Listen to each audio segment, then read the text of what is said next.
इस बार जो वोट पड़े हैं और उसके बाद जो कल नतीजे आए हैं तो उसको लेकर अब ये आम चर्चा है। मैं खुद नहीं कह रही हूँ, ये लोगों में आम चर्चा है कि पहले देश में बैलेट पेपर के जरिए चुनाव जीतने के लिए सत्ता का दुरुपयोग करके फर्जी वोट डाले जाते थे और अब तो ईवीएम के जरिए भी ये कार्य किया जा रहा है,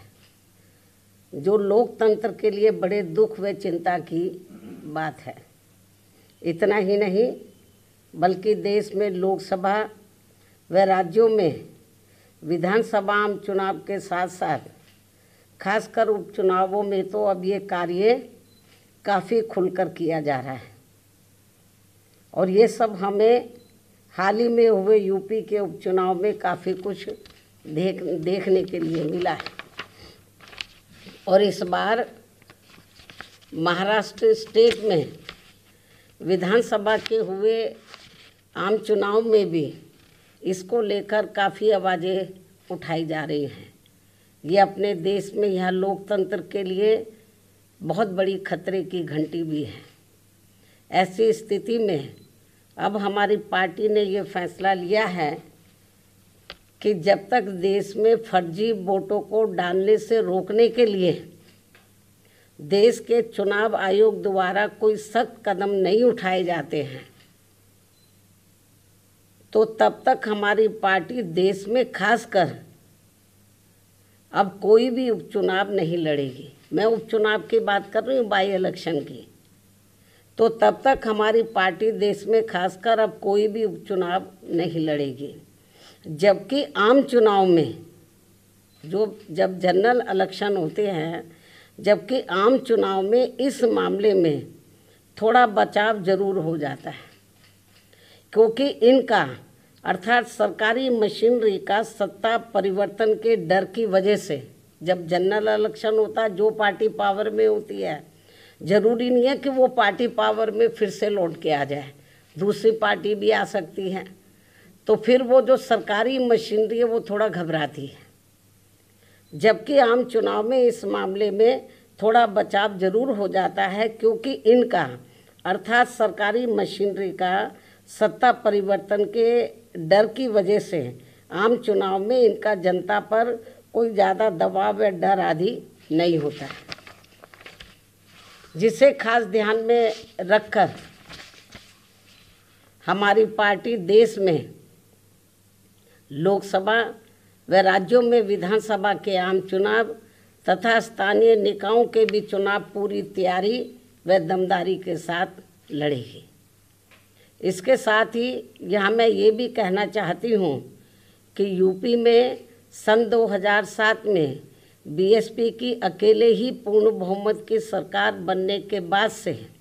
कांग्रेस, बीजेपी व इनके समर्थक सभी जातिवादी पार्टियां ये सोचकर काफ़ी घबराने लगी थी कि यदि बीएसपी केंद्र की सत्ता में आ गई तो फिर बाबा साहब डॉक्टर भीमराव अम्बेडकर का व इनके अनुयायी रहे मान्यवर श्री कांशीराम जी का भी हर मामले में अधूरा रहा सपना जरूर साकार हो जाएगा, जिसे रोकने के लिए फिर इन्होंने अंदर अंदर आपस में मिलकर ये जो जातिवादी पार्टियां हैं, कांग्रेस, बीजेपी कंपनी के जो लोग हैं, फिर इन्होंने अंदर अंदर आपस में मिलकर व पर्दे के पीछे से खासकर दलित समाज में से बिकाऊ व स्वार्थी किस्म के लोगों के जरिए अब इन्होंने अनेकों पार्टियां बनवा दी हैं सन 2007 के बाद से, जिनको चलाने व चुनाव लड़ाने आदि पर पूरा धन इन्हीं पार्टियों का लगता है। तभी ये पार्टियां कई कई दर्जन गाड़ियों को साथ में लेकर चलती हैं और अब तो ये हेलीकॉप्टर व प्लेन से चुनावी दौरा भी करते हैं। ऐसी लोगों में ये आम चर्चा है। जबकि हमारी पार्टी बीएसपी इसके लिए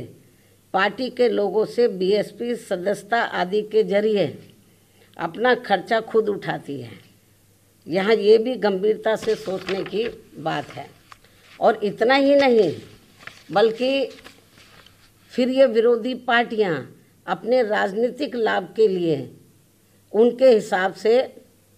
उनसे उम्मीदवार खड़े करवा के अब बीएसपी को कमज़ोर करने में लगी हैं। इसके साथ ही अब तो इन बिकाऊ व स्वार्थियों को मजबूती देने के लिए अब ये विरोधी पार्टियां अपना खुद का भी वोट ट्रांसफ़र करवा के इनके हर राज्य में 1-2 MP व MLA भी जितवा कर भेज रही है। इसलिए ऐसी सभी बिकाऊ व स्वार्थियों की पार्टियों को अब अपने भोले भाले दलितों, आदिवासियों, अन्य पिछड़े वर्गों व अक़लियतों को भी अपना एक भी वोट देकर खराब नहीं करना है। ये सब हमें अभी हाल ही में हरियाणा, महाराष्ट्र, झारखंड के हुए विधानसभा आम चुनाव के साथ साथ यहाँ उत्तर प्रदेश में भी 9 विधानसभा की सीटों पर हुए उपचुनाव में काफ़ी कुछ देखने के लिए मिला है।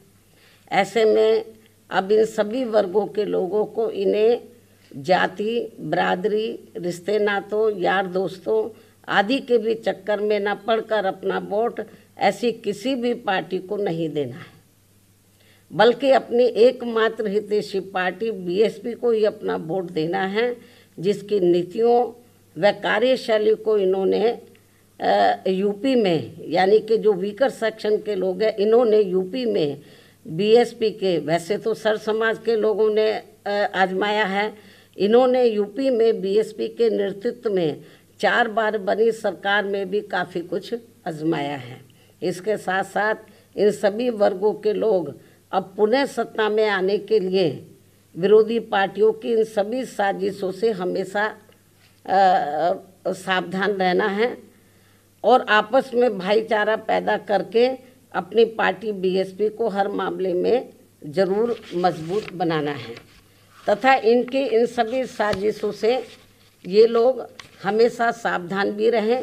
वर्तमान में समय की यही मांग है और सर्वजन हिताय व सर्वजन सुखाय के लिए इसकी ये खास ज़रूरत भी है। और अब मैं विरोधियों की इन सभी साजिशों के बीच अपनी पार्टी के लोगों ने अपने उम्मीदवारों को यहाँ उत्तर प्रदेश में, महाराष्ट्र में, झारखंड में और ख़ासकर उत्तर प्रदेश में जो 9 विधानसभा की सीटों पर बाई इलेक्शन हुए, तो इन सभी सीटों पर अपनी पार्टी के लोगों ने अपने पार्टी के उम्मीदवारों को जिताने के लिए जो पूरे जी जान से कोशिश की है, तो उनका मैं पूरे तय दिल से आभार प्रकट करते हुए अब मैं अपनी बात यहीं समाप्त करूं। लेकिन इससे पहले मैं यूपी सरकार को ये भी कहना चाहूँगी, कल यूपी में उपचुनाव को लेकर आए अप्रत्याशित नतीजों के बाद से खासकर संभल जिला सहित पूरे मुरादाबाद मंडल में काफ़ी तनाव की स्थिति व्याप्त थी कल से। ऐसे में शासन व प्रशासन को संभल में मस्जिद व मंदिर विवाद को लेकर सर्वे कराने का कार्य आगे बढ़ाना चाहिए था, जो तो ये ज़्यादा बेहतर होता। लेकिन ऐसा ना करके जो आज वहाँ सर्वे के दौरान जो कुछ भी बवाल हुआ है, हिंसा हुई है, तो उसके लिए यूपी का शासन व प्रशासन पूरी तरह से जिम्मेवार है। ये अति निंदनीय है। ये जो भी कुछ उधर हो रहा है ये अति निंदनीय है, जबकि ये काम दोनों पक्षों को साथ में लेकर शांतिमय ढंग से किया जाना चाहिए था, जो नहीं किया जा रहा है। ऐसे में अब मैं खासकर संभल के सभी लोगों से वहाँ शांति व्यवस्था बनाने की भी पुरजोर अपील करते हुए अपनी बात यही समाप्त करती हूँ। धन्यवाद। जय भीम व जय भारत। DNN हिंदी को सब्सक्राइब करने के लिए दबाएं लाल रंग का सब्सक्राइब बटन और घंटी का बटन दबाकर ऑल नोटिफिकेशन पर क्लिक करें। चैनल को जिंदा रखने के लिए नीले रंग का ज्वाइन बटन दबाकर चैनल को आर्थिक सहयोग करें।